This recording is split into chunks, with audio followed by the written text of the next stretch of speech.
Well, the way I want to present a video, I want special access. And I don't want to sit outside the fence. I want to be the insider. I want to, have behind the scenes. So I came to support a lot of my clients, not just making videos or social media, but this is more like supporting their day-to-day business. So I've done my private pilot license, but I like to progress more. I like to get IFR instruments done, commercial done, then I hopefully get a type rating done. It's no longer being just one single person to create an airline video to talk about the experience. It's to bring everyone, all the followers, every general public who flies the airplane, 4 billion people in the world come together. I will create a platform for people to review their experience, to review their flights. From an early age, travel and aviation have played a significant role in the life of Sam Chui and his career outlook. Born in Beijing, China in 1980, he went on to launch his website in 1999 and his YouTube channel in 2007. 2 decades later, Sam Chui is recognized globally as the most followed content creator and travel blogger on the aviation scene, having amassed a significant following of nearly 7 million followers across social media and 1 billion views on his travel videos. Today, his website provides media, industry news, insights, and updates alongside his most recent ventures in business and consulting within aviation. In an interview with AeroTime, Sam revealed plans to build a new platform for travelers to share and review their travel experiences. So, Sam, it's really a pleasure to have you here in our studio, joining us here today. My first question to you is, what did you have for breakfast today? I had a bit of Lithuanian breakfast, like pancakes, sausage, but also have chicken nuggets and French fries. Okay, fantastic. And is this your first time in Lithuania? Absolutely. What a wonderful winter wonderland here it is. And I was told this is a warm month, 1 degrees. Yeah, I guess that's about the warmest. Now, Sam, when you look at the aviation sphere, talking to, about your career, you really need no introduction in the aviation sphere. You've got about 40 years now in the industry. Basically, your whole life has been aviation and travel. When you look at some of the things you've done, you've flown with over 240 airlines. You've also flown in over 180 aircraft types. And your history has been, from the beginning, so immersed in aviation. But I'm going to jump to what we could say is an origin point of your aviation career, which is in 1999 when you launched Sam Chui Photos, samchuiphotos.com. Now, this is during the .com bubble, of course. What was your thinking process during that point? And what was the motivation to jump into content creation? Like you said, that was the bubble.com. Everybody wanted to have a website. And I was so into aviation. That time I was a university student. And I thought, let me start a site sharing photos. That's why it's called Sam Chui Photos. That's how everything started. I started as a plane spotter. I was an aviation enthusiast when I was young, watching planes come and going in Hong Kong and Sydney, Australia, where I grew up. And there's nothing better than go out to the airport fence to smell the jet fuel when a 747 SP taxi past you.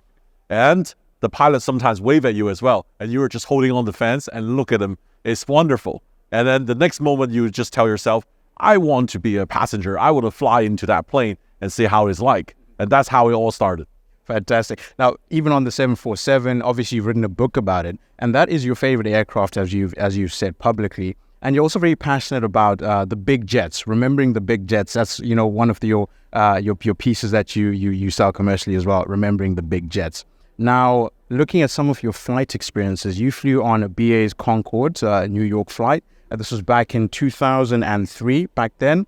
And if you look at the numbers in total of the Concorde's flight, it took about 50,000 flights in total, and effectively it's about 2.5 million people. So if you put those numbers to today, that's 1 in 10,000 people. It's such a unique experience. Another unique one as well is you flew on the first maiden flight of the A380. Now, just looking at all these experiences together, what were they like for you? And what was going through your mind at that point? Super tough question, Michael. I think every flight I took was unique in its own way. I've done the Super Concorde, supersonic. I've done flight landed on Antarctica on blue ice runway. I've went to Mount Everest base camp on helicopters, and I flew Antonov 12, Antonov 22, the world's biggest turboprop. So there's so many, honestly, in the portfolio that I could say these are all unique. I don't have single one, but from time to time you start to think, this is what I really like. And then there are other times, there are other flavors come out in my head. So I can't tell you a single one, but all of these are super, super amazing, unique experiences. And so all of these experiences kind of make me think that this is wonderful. I need to start documenting all this. So that time, we didn't have really good video camera, but we have pictures. We have just the first generation DSLR cameras to, I started to make trip report and tell people, I traveled 10,000 miles from Australia to Toulouse just to watch the first maiden departure of the 380. What is it like? And then what is it like to see them coming back, waving at the crowd? How is it the moment feel like sharing all the experiences? That's how it started. Now, I'm going to jump to 2007, where you actually shared your first video on YouTube in 2007, which was the inaugural flight on Singapore Airlines in the A380 suite. And basically, that video is about 47 seconds.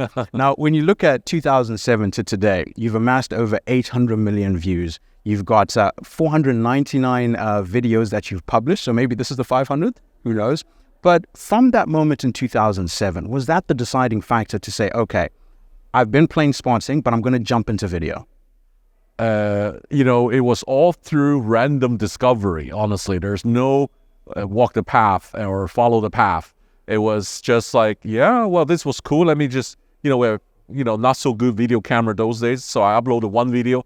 Then it became dormant for about 8 years until I figured out when 2015, 2016 came, there's better cameras and better smartphones came, and social media was on the rise. And I started thinking, let me share more. And then I realized I'm getting followers. I'm getting 1,000 followers every day. And I was like, this stuff has actually people really like. And then there's really great encouraging comments, and people really appreciate what I put out there. And I decided, gosh, this has to have a future doing this. To be sharing with you, I was working in a investment house in Abu Dhabi, and I had a very good paid job and very secure job, very good benefits. And not until I became 37-year-old, at very late age, at 37-year-old, and I decided just to quit the job and to fully go into aviation content creation, right? It's really odd because I was paralleling the two jobs, but I realized my true passion was actually in aviation. When I was working in finance and investment, all I was thinking is where to fly on the weekend and where to use all my savings to fly everywhere. And then I was thinking, when the content creation started, and I was saying, actually, you could make money from the content creation, the money from YouTube, the money from social media, we're able to support you to make a living. So after about a year paralleling, I decided to jump the gun and I went full time. And boom, here I comes like a rocket. I suddenly gained 5 days of productivity. After leaving your day job, you are completely on your own. But the thing is, then there's never look back because you were able to gain all the productivity you want to do whatever you want and fully devote and fully, focus on what you want to do. I want to touch on the point in 2016, 2017, where you said at that point, obviously the camera equipment changed. But at the same time, the content you were putting out now, and at that point, you were now gaining millions of views per video. So the infrastructure, the videos and equipment changed. But fundamentally for you on a personal aspect, what changed for you as you entered this new season, I would say? Well, I would say inside myself, that never changed. I'm still an aviation geek. I'm still an enthusiast. That all the stuff I've done is because I like what I do. It's a passion that drives what I want to do, And if I want to come here, for example, I'm going to get on the Air Baltic flight later. I want to jump seat into the cockpit. I want to see what it's like for a pilot flying the A220, things like that. It's completely because I want to do all of these things and I want to share all the experiences. So from that perspective, I don't think it's changed at all. Now, when you look at your creative process, walk us through how you decide to do a flight review, pick a flight or select a specific aircraft type that you want to fly on. Yeah, it is very simple. It is actually completely up to myself. And I look at things that I haven't done before, that I have a huge interest on, whether it's flying a new airplane type, a new airline, or whether it's an event like air show, or whether it's a delivery flight from Airbus factory, which I'm going to see the Japan Airlines A350-1000 tomorrow in Toulouse. So there's a mixture of my own things and also a mixture of events and news that is fresh out of the our industry. Just digging a little bit deeper into that mixture of your own, personal things as well as the industry events as well. Obviously, collaboration plays such an important part in what you do and in just the content creation process. How do you navigate that, and what's your approach to collaboration in the industry? Well, the way I want to present a video, I want special access. And I don't want to sit outside the fence and then, everybody has the same level of access. I want to be the insider. I want to, have behind the scenes inside an airline to have access to see what their catering looks like, how they create their food, and what their operations looks like, how the pilot fly in the cockpit. So I think my content is a little different because I like to explore different angles to do a little things that normally people would need access. And how you gain access is another questions, right? And that is a lot of relationship fostering as well. So, and I want to cover more broader topic, like today visiting Vilnius and came to ASG group here, and I want to actually touch on the new concept, ACMI leasing, right? Stuff like that. It's continuous learning, there's new things in aviation because people are innovative. Now, two things I'd like to ask you. What has been your most unique flight that or unique review that you feel you've done? And has there ever been a time that they said no? Like, let's say you wanted to fly in a particular aircraft to do a particular review, and, the collaborating party said, no, you can't do that, Sam.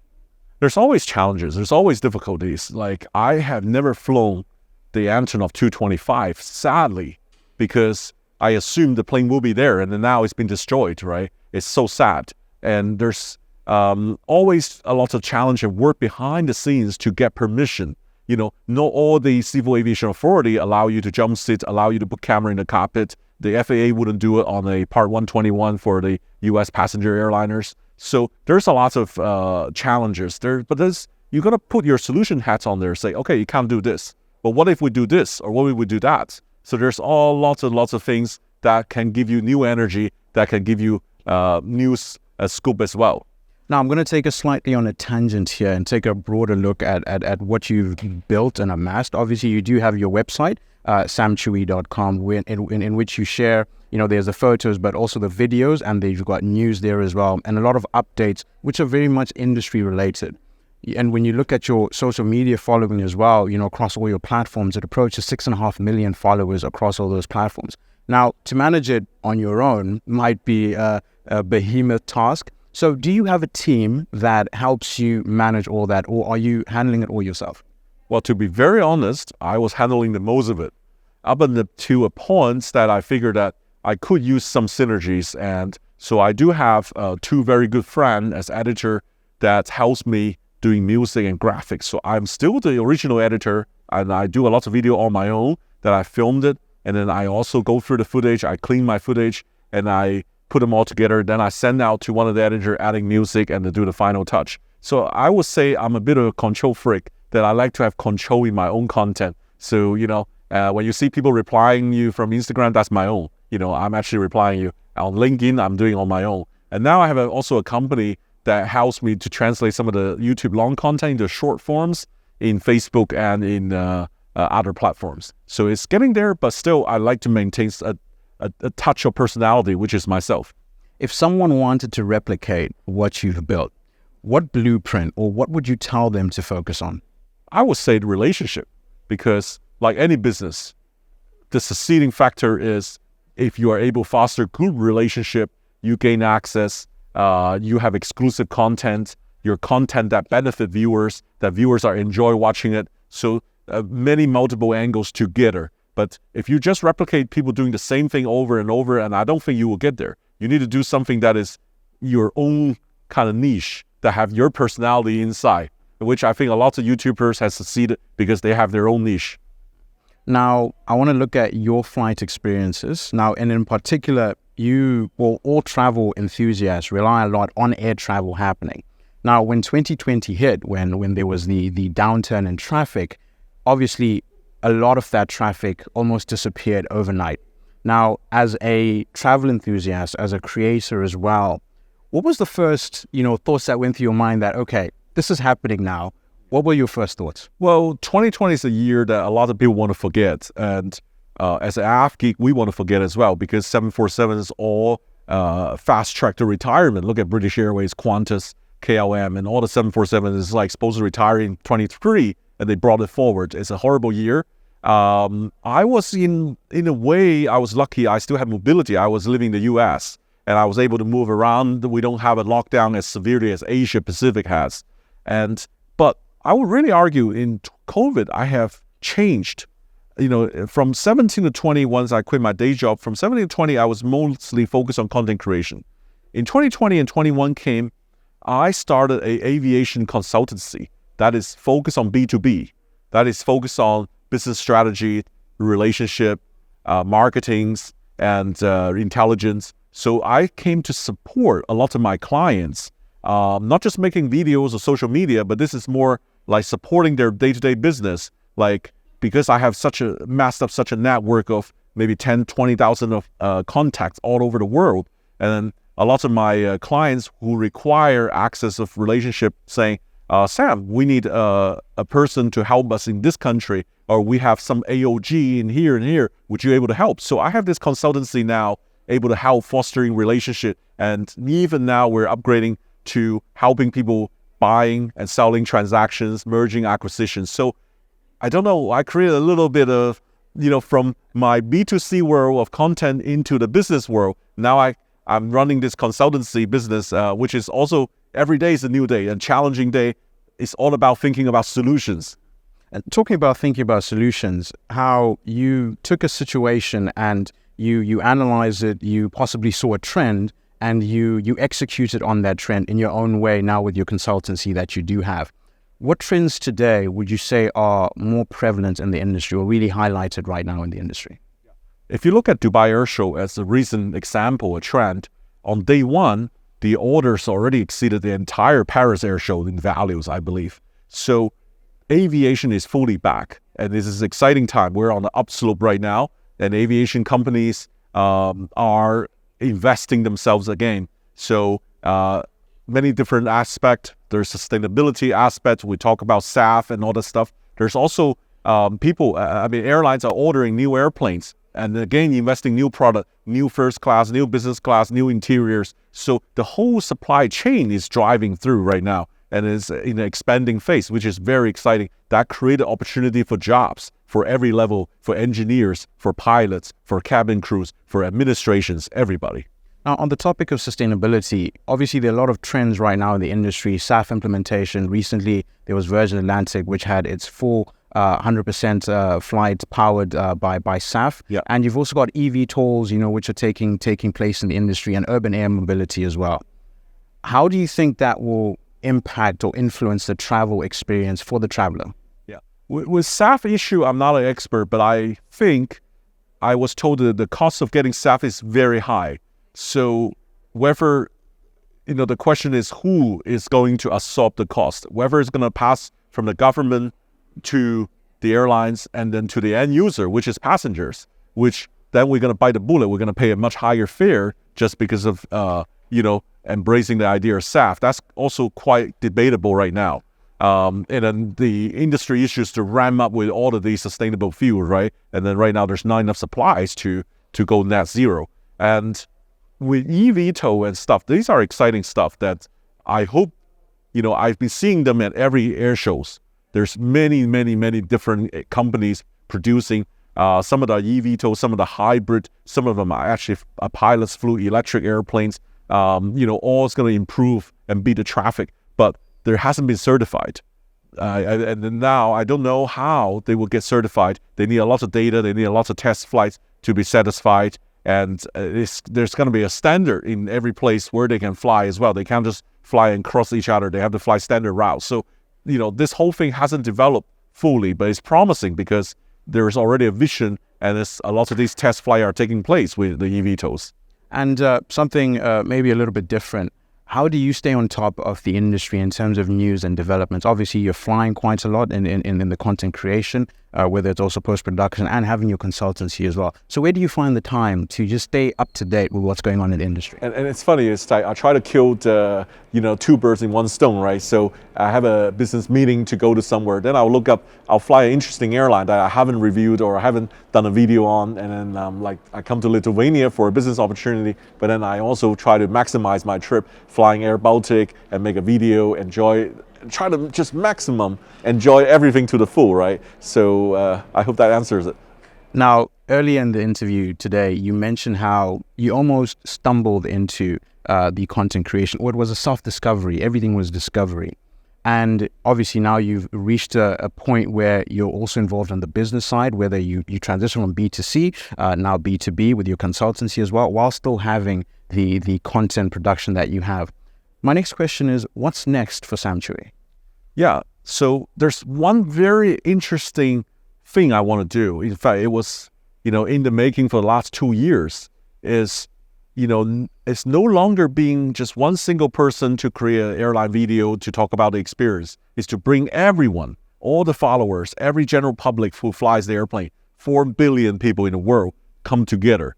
I will create a platform for people to review their experience, to review their flights. Because one person like me make a video, it cannot summarize an airline. Nobody can, just based on one voice. But if we have all the data together and all the people can give their opinions and data, and then we will have transparency, we will see the true color, which airline is doing good, which airline need to improve. And so I believe in the future, it's going to be very simple because a lot of people don't read anymore. I think it's going to be data and pictures. Data, imagery, pictures, videos. So I'm going to create a platform that's going to combine the reality of passenger experience. People can review and rate their flights, rating, and also people can submit photos and experience. Think about it, it's a bit like a trip advisor for an airline only. So that's what I'm going to develop in the next couple of years. And travel experience is so important for you. Why is that? Why that focus on travel experience? It is something I enjoy because this is where my passion sits in, and I spend the happiest time in the air, and just going through, what the airline product is like, whether it's having a nice glass of champagne or whether look out the window, just looking at the contrail. And then it's something that I found that these are the best time, and I need to create a platform to let everybody share the experience and enjoy it together. Now, Sam, you've shared quite a lot today about your process and your origin point into aviation, your process in creating content, and now there's business involved as well, and obviously in the future, a lot more focus on the flight experience. How do you find time to balance all of that, as well as your personal life as well? Well, aviation is 24/7, 365, extremely time-consuming and also extremely tiring. You fly around the world, you get jet lag as well, right? So there's got to be a sacrifice in some part while you're gaining some others. So I would say you just need to prioritize and know your goal and focus on your goal. And can you tease on any upcoming projects that your followers can look forward to? The biggest thing next year, apart from the flight rating project, is to get myself back to flight training as well. So I've done my private pilot license, but I like to progress more. I like to get IFR instruments done, commercial done, then I hopefully get a type rating done. So then I can have a taste of commercial pilot's life as well. So that's one thing in the making for hopefully the next 2 years. And also, fly some of the dangerous flight. People like go to exciting places. So I want to fly PC-12 to an airfield in France. It's called Courchevel. So it's like a short airfield going up and down the slope. I like to fly exciting flight to St. Bart's and Saba in the Caribbean. So it's a lot of aviation adventure that I haven't done that I'm looking forward to do next year. Now, Sam, there's one question I do have to ask you that wouldn't make sense if I didn't ask you this question. Obviously, the 747 is very close to your heart among the big jets. Now, my question is, did the Queen of the Skies choose you, or did you choose the Queen of the Skies? I think it's both ways. When I got the aviation bug, it came from the Queen of the Skies. And once the bug is inside me, I chose the 747 back. And I say I want to fly only the 747 most of the time. And then I have to say, I'm very proud now. I've flown nearly 300 times on this airplane, now almost extinct in passenger flying. There's still just a couple carriers flying it, and mostly our cargo now. And it's like nothing else. A flight 747 is really the mothership that opens the world travel opportunities, a game changer.